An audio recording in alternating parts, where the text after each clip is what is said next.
Əsas digər mərkəzində yaxın şərqdə baş verəcəklər nə olacaq? İsraillə Həmas arasında yekun nəticə, sammitdən sonra yekun nəticə nə olacaq? Hansı nəticəyə gələcəklər ölkə liderləri? Bunu bir qədər də müzakirə edək, davam etdirək. Təbii ki, mövzumuzu istəyirəm. Buna görə digər bir qonağımızla məsələni təhlil edək. Canlı bağlantıda siyasi şərhçi Mübariz Göyüşlü olacaq.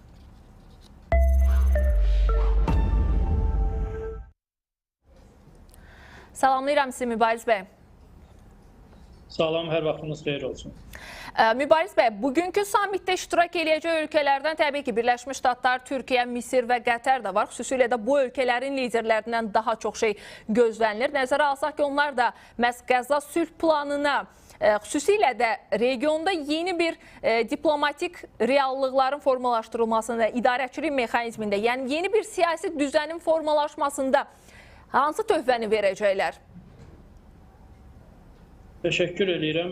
Biz maraqla izləyirik gedən prosesləri və qeyd edeyim ki, bu görüşün, bu toplantının və müzakirələrin nəticəsinin necə olmasından asılı olmayaraq mən onu müsbət qiymətləndirirəm. Çünki bölgədə silahların danışmasındansa stol arxasında əyləşən diplomatların, siyasətçilərin bu problemi müzakirə edib bir müvafiq qərar verməsi müsbət bir haldır və istənilən halda müsəlman ölkələrinin də bu prosesdə fəallıq eləməsini mən təqdir edirəm və çünki onların da bu məsələdə ədalətli bir yanaşma göstərəcəyinə inanıram və mən düşünürəm ki, artıq bu problemə son qoymağın vaxtı gəlib çatıbdır. Düzdür, bu görüşün və yaxud indi bundan sonra hər hansısa bir görüş və müzakirələrin bu problemi yerli dibli həll edəcəyi ilə bağlı fikirlərlə o qədər də razı deyiləm açığı götürsək.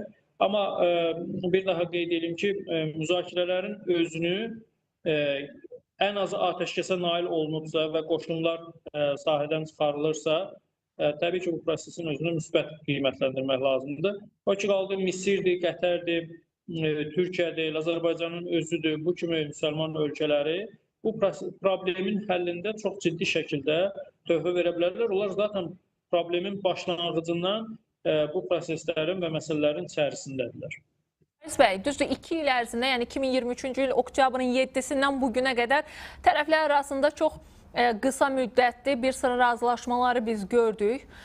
Qısa müddətli atəşkəs idi təbii ki, müəyyən təhvil təhsil proseslərini həyata keçirilən, ancaq bu da uzun müddətli olmadı. Bugünkü samit çox önəmlidir. Təbii ki, başqa bir mərhələdədir, başqa bir səviyyədədir. Ancaq siz bundan nə gözləyirsiniz? Yəni, düşünürsünüzmü ki, bu davamlı və uzun müddətli olacaq və problemi bir dəfəlik həll edəcək? Xeyr, mən bu qənaətdə deyiləm açıqcası. Bu bir toplantı ilə, bu konferansla bütün bu yaxın şərq probleminin, İsrail, Fələstin, İsrail, Həmas problemini yerli dibli kökündən həll edəcəyi qənaətində deyiləm, bu qənaəti bölüşmürəm. Çünki bu problemin həlli üçün tərəflərin, İsrailin, Həmasın, Fələstinin öz iddialarından geri çəkilməsi lazımdır. Yəni, tələblərindən geri çəkilməsi lazımdır. İsrail ümumiyyətlə Həmasın Qəzzada mövcudluğunu qəbul etmir. Orada fərqli bir idarəçilik metodu tələb edir və bu məsələnin davamlı olaraq qaldırır. Həmas da İsrailin yer üzündən silinməsi iddiasında olan bir təşkilat. Yəni, hədəf olaraq bunu da qarşısına qoyubdur. Belə bir situasiyada bir konferansla, toplantı ilə bu nəticəyə nail olmaq çətindir. Amma bir daha qeyd edirəm ki, və burada toplaşan ölkələrin nümayəndələri, liderləri dünyada bu cür problemlərin həllində, xüsusən yaxın şərq probleminin həllində hesab edirəm ki, çox ciddi şəkildə təsir etmək imkanları olan ölkələrdir və onların rəhbərləridir. Bu mənada biz problemin müəyyən müddətə də olsa atəşkəs əldə olunması, bu atəşkəsin qorunub saxlanılması, qarşılıqlı olaraq əsirlərin mübadiləsi kimi məsələyə töhfə verəcəyinə inanıram. İndi daha belə deyək, stabil nəticə əldə etməkdən ötürü danışıqların davam etdirilməsi lazımdır və mən düşünürəm ki, burada həm də böyük ehtimalla İsrailə təzyiqlərin daha çox olması lazımdır ki, iki dövlətli həll prinsipini razılaşdırmaq mümkün olsun. Çünki dünyanın əksər dövlətləri, böyük dövlətləri artıq bu problemin məhz bu şəkildə həll yolunu göstəriblər. Yəni İsrail bunu qəbul edəcəkmi? Necə düşünürsünüz Mübariz bəy? İnandırıcı deyil ki, İsrail bu məsələni qəbul etsin. Məhz bu konferansda qəbul edəcəyinə də ümumiyyətlə inandırıcı görünmür.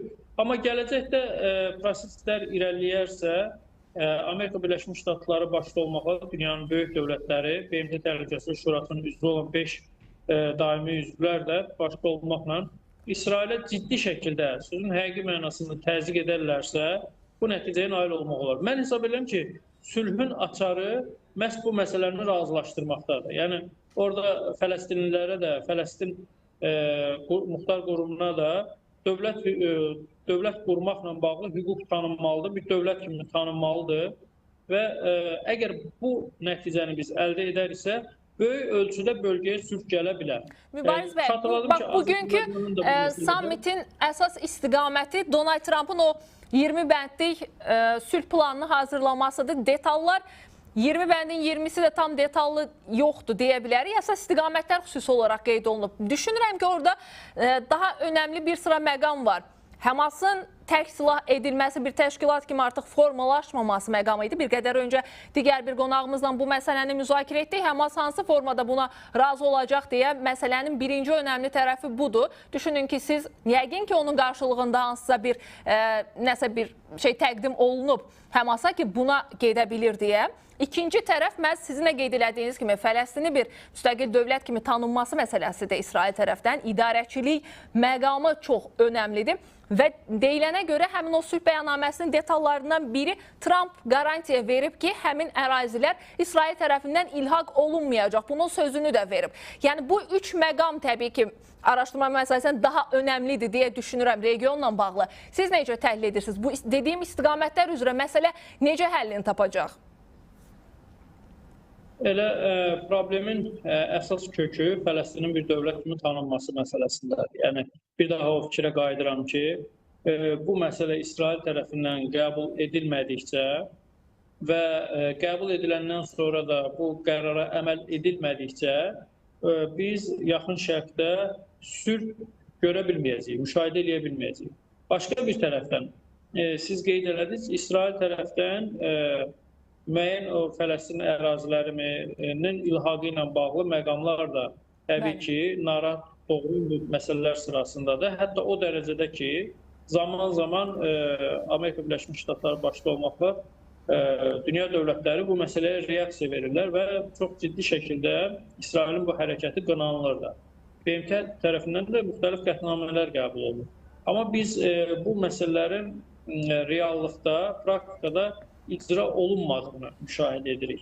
Mən əlbəttə hər hansısa bir tərəfi ittiham eləmək fikrindən uzağam, açığını desək, amma ədalətli yanaşma tələb olunursa və doğrudan da sülh əldə etmək üçün cəhd göstərmək tələb olunursa, mən hesab edirəm ki, problemin kökü və mahiyyəti buradadır. Bununla müxtəlif dövlətlər də bu məqamları dəstəkləyiblər. O cümlədən Azərbaycan və Türkiyədə bu prinsipdən çıxış edirlər ki, iki dövlətlə həll prinsipi olmalıdır. Ən ədalətli yanaşma da məhz budur.